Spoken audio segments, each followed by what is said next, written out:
Not everyone is strong enough to withstand the horrors of the Warhammer world and walk away unscathed. Between the rampaging greenskins, scheming vampires, and unspeakable horrors of chaos, it's quite understandable that the average person might simply crack from the pressure of living in such a nightmare. Many do, becoming the willing puppets of malevolent sorcerers or devious liches. Not all who crack succumb to the darker parts of human nature, however. There are those who embrace the madness that comes to all at the end of days, and, instead of fighting to hasten the end, battle the forces of darkness to delay the inevitable conclusion. Held together by little more than righteous zeal, these men are known as Flagellants. These wild and unsettling doomslayers have dedicated their lives to exalting Sigmar and casting down his enemies in the hopes that, even should the Empire fall, a new, better world might rise from the ashes. Foremost among these zealots is the regiment known as the Tattersouls, personal army of none other than Volkmar the Grim, current Grand Theogenist of the cult of Sigmar. The Tattersouls began with one man, Gerhard the Worm. Once one of Volkmar's companions, Gerhard joined the Grand Theogenist on many of his crusades into the north to crush the forces of the Everchosen. The man's mind was weak, and eventually it was shattered by continual exposure to the dark powers. Gerhard's spirit, however, was made of sterner stuff. His faith saved what little was left of the man from falling into the clutches of chaos, but his personality was consumed by religious mania. Gerhard's holy fervor was infectious, and he eventually found himself leading a whole troop of Flagellants into battle besides the Grand Theogenist. The Tattersouls also accompany Volkmar whenever he goes outside of battle, something he does not always appreciate. Matters of statecraft can be difficult when mad, half-naked zealots follow your every step. While not explicitly named in the primary sources, it's likely that the first recorded battle the Tattersouls fought in was the Battle of Talford in 2518 IC. In that battle, a large Chaos warhost was intercepted by Volkmar the Grim and an army of 10,000 Flagellants on the banks of the river Talabak. While the fight was brutal, the forces of Sigmar eventually emerged victorious, though only Volkmar himself and a handful of Flagellants still stood at the end. In honor of the countless Imperial lives lost, those slain were renamed the Martyrs of Talford. Considering that Gerhard and his zealous band had been following Volkmar for quite some time before their official appearance in the histories, it is likely that they fought here and claimed victory alongside the Grand Theogenist. The first definitive appearance of the Tattersouls was during 2522 of the Imperial calendar, during Volkmar's crusade into Sylvania in search of none other than Manfred von Karstein. They accompanied the Grand Theogenist from the beginning of his quest, departing from Altdorf on the steam barge Luitpold III. They eventually disembarked alongside him at Lake Helsey on the western edge of Sylvania. When Volkmar's crusade split into two forces, one led by the witch hunter Albrecht von Corden and the other by Volkmar, the Tattersouls accompanied their beloved patron. He led them to Fort Obstire, a dreadful den of ghosts and terrors, in the hopes of putting the unsettled spirits within to rest.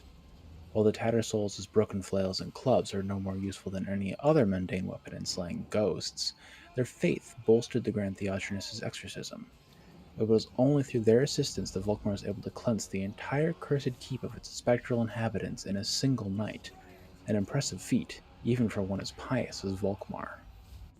Volkmar and the Tattersouls eventually reunited with von Corden's army outside of the town of Diastein, saving the beleaguered Empire forces from Strigani riders. Using questionable interrogation methods, the witch hunter was able to lead the Crusaders to Swartzhofen. There, Manfred von Karsteiner's undead host met them, ancient bone and spiteful malevolence, lurching to meet living flesh and righteous conviction. The Tattersouls were eager for a chance to crush the enemies of Sigmar, and even as the saner parts of Volkmar's crusade saw that the battle was going poorly, the Tattersouls fought with the fury of men possessed. They hardly noticed that they were being butchered until the battle abruptly ended with the flight of Manfred.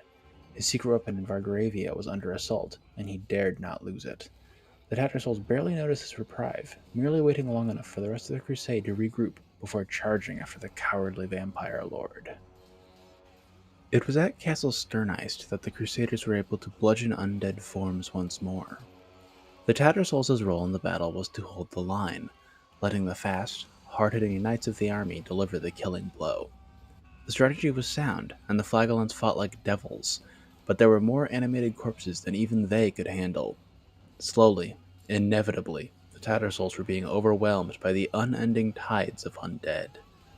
They likely would have been slain to the last zealot if the gold wizard Balthazar Gelt had been unable to weaponize the buried holy symbols of Sylvania in a last-ditch attempt to aid Volkmar and his crusaders. The magic worked, however, and the Tattersouls were saved with the divine ritual. In Total War Warhammer, the Tattersouls are the Regiment of Renown Flagellants unit on the Empire roster. Introduced with the Grim in the Grave DLC for Warhammer 1, they cost 875 gold in multiplayer, only slightly more than a normal rank 9 Flagellant. In return for this slight price increase, you gain a massive increase in the number of models in the unit. The Tattersouls have 1 and 1/3 number of models as the normal Flagellant unit. For example, on the Ultra Size category, the Tattersouls have 160 models, while a normal unit only has 120. This increases their damage output and survivability by a ridiculous amount. While they don't trade that much better into the normal counters to Flagellants, like heavily armored anti-infantry units, this does make the Tattersouls even better at destroying light infantry and holding the line. Overall, between their unbreakable status and enlarged unit size, the Tattersouls are a valuable pick if you wish to hold the line for a long time, or kill an unending horde of lightly armored infantry, such as zombies and skeletons. That concludes our overview of the religious madmen known as the Tattersouls.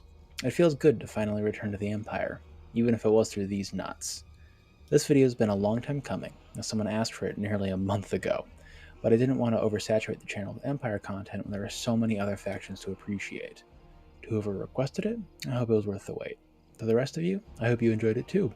If there are any other factions you want to see, just be sure to comment them below. And as always, please don't forget to like, subscribe, do other comments, suggest other video ideas.